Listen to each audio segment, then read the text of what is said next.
Good afternoon. We are the presenters of Making Switches, Soldering, and Sewing. I am Dr. Cindy Anderson. My co-presenter is Dr. Kevin Anderson. I am the International Committee Chairperson of the Inclusive Learning Network, while Kevin is the Assistive Technology Co-Chair of the Society for Information Technology in Teacher Education. The first portion of this presentation I'm going to talk to you about, and I'm sorry I can't be here live with you today.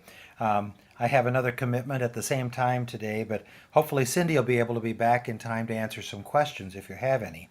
The first part of the presentation was about creating switches and switch adapted toys that we have done either part of our college classes or that we have used at various conferences. We've been adapting toys for several years, probably close to 20 years now. Lights, buzzers, flashing lights on caterpillars for children's toys and so on. And the main goal has been so that we can have children involved with their peers in the classroom setting, whether it's to help them pay attention to what's going on in the classroom, whether it's to answer a question by flashing their light, whether it's to be part of a learning center by having their toy move. These devices help a child to be more part of what their peers are doing in the classroom. Here you have a list of resources that might be helpful when attempting to create switches and switch adapted toys. Most battery powered toys can be adapted for switches by bypassing the regular on-off switch. For some, it's simply a matter of opening up the battery compartment and finding the wires. For others, you have to go do a little surgery on the toy to get to the hidden switch that turns it on and off. In most cases, you should look at the toy before you purchase it to find out whether it has an easily accessible on-off button. If it's hidden deep within the toy, that may not be a good toy for you to utilize at this time. Here we have one example of an adapted switch that was made using a Radio Shack switch that we then put into a toy, which is a dump truck here, which was just a toy we purchased from Toys R Us, and it's connected to a commercially made dinosaur that moves, and this dinosaur was provided with switch wiring, so all you had to do was hook up the switch to the dinosaur to have it to move. The user presses down on the bed of the truck to activate the push button on-off switch, and that's soldered to a speaker wire that ends in Radio Shack banana adapters, and these are pictured in the slide. The toughest part of this is the soldering, making sure that you have the right temperature and right solder for putting your wires together. The toy truck simply drilled a hole underneath the bed to insert the switch. The switch has a screw shaft that you push through it, and then has a plastic nut on the other side that you tighten it up, and that's where the connections are made to your wiring. It's a push button down and up type switch that operates, and so when you lower the bed of the truck, it turns the switch on when you push down, and when you do it a second time, it pushes it off. There are some links here that you can see where you can get plugs like this or switches like this. You can also buy them at Radio Shacks or Fry Electronics or other electronic stores. Many times you can just find a regular toy, however, on a clearance aisle. Clearance aisles are great for finding toys that are no longer popular necessarily, or they didn't sell well the last Christmas. In this case, I think we have it labeled as a pig toy. It's actually an elephant that we have on here. So just that is an elephant. It just looks like a pig from this angle.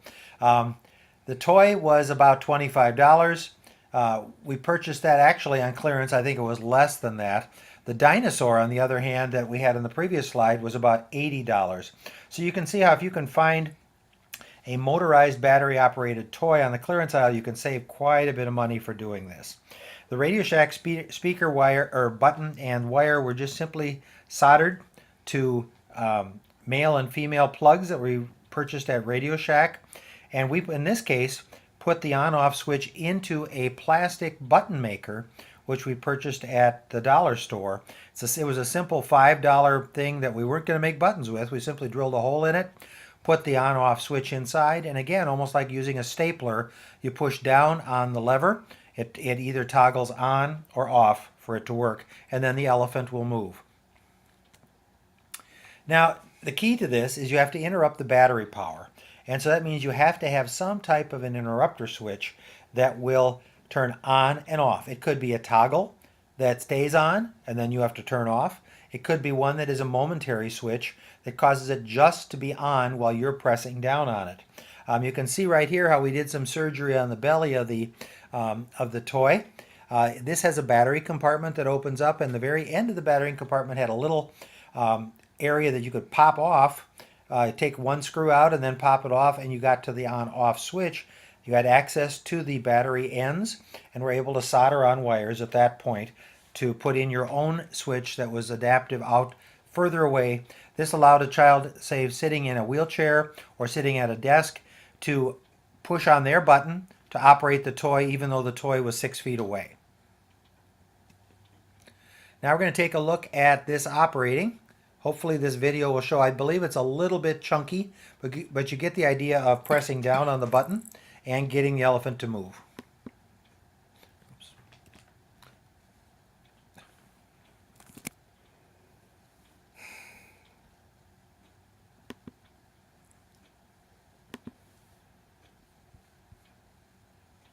Sorry about that. Had a little bit of glitch here as we pushed on things.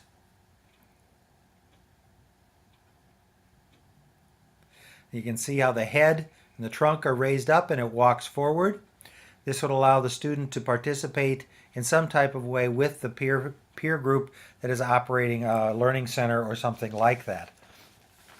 My classes at Southeast Missouri State did this as an activity within their science class, science methods class, as practice with electricity and dealing with batteries. And soldering is the scariest part because we had more than one burned finger because people weren't very careful with that. But other than that, it's a fairly easy task. You just have to have a little persistence. Now I'm going to take over and I'm going to talk about something that I created that is a disability accommodation for myself. I occasionally will use a disability scooter, and I often find myself not noticed by people around me, particularly like if I'm at the mall. And so what I attempted to do is to use Lilypad technology and stitch for myself a turn signal for when I ride my scooter. Here are some links that you can use if you're looking to recreate the stitchable, wearable glove project that I am showing in this video. These are the items that you see here that you need for this project. You see alligator clips. These are for testing your circuits to see if they're going to work. The Lilypad tools include LED lights, little tiny lights, and a coin holder. It will hold a coin battery. It's a coin battery holder. Something that's called a Lily Tiny, that is actually a small computer. It has a computer chip in it that controls the type of blinking that you have. And then you see conductive thread on this slide. The conductive thread does actually act like a wire that will power the electricity that comes from the battery to the LED lights.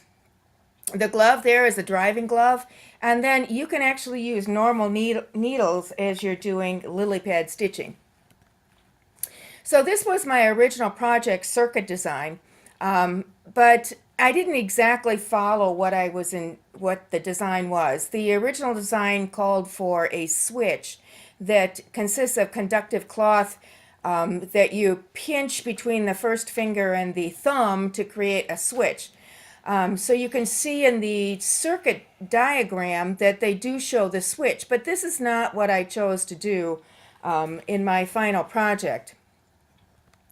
The final project followed this circuit design, and it's actually the design of a Lily Tiny monster that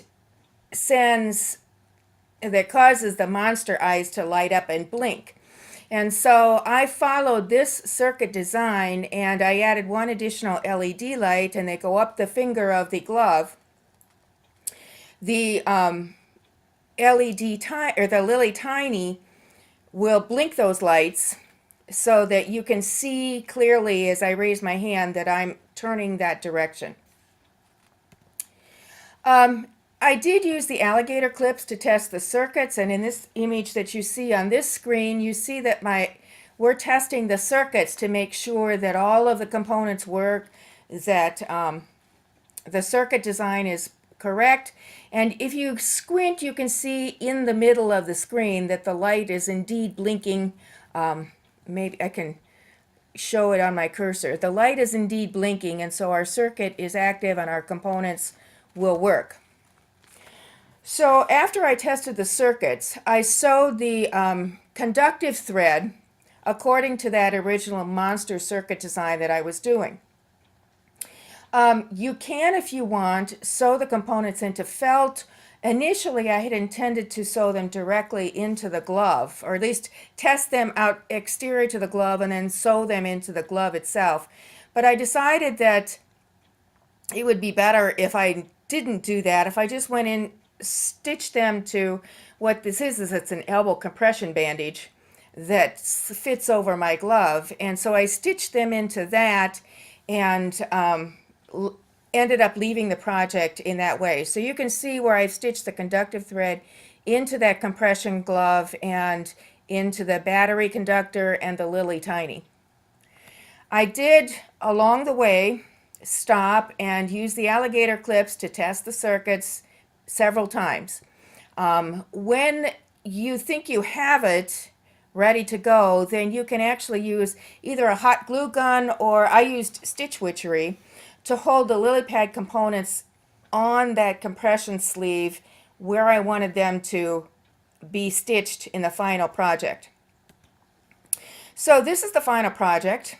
As I said, I decided to leave it as its own sleeve and not attach it to the glove, because these are actually summer gloves, and if I need to drive my scooter in the winter and I want heavier gloves, or I need more padding, then I can transfer this one to a different pair of gloves. So I elected to just leave it as it is, and we'll see if we can get the video here going so you can see that the lights actually do blink. And I also show you how the final stitching and circuit design actually works.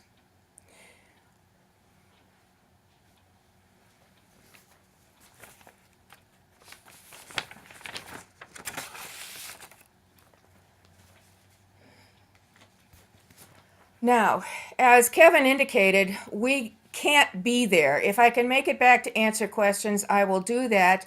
If not, these are our emails. You can ask us questions about these specific projects. I will give the PowerPoint to Luis Perez to upload to the Inclusive LN if you want to specifically use it, for example, to click on the links or so on and so forth. But in any case, Kevin had another activity to do at this time, and I have to help him with that activity. So sorry, we can't be there. We hope this is useful for you in your attempt to create your own soldered and stitched projects for your students with learning disabilities, or with disabilities. Thank you for your time.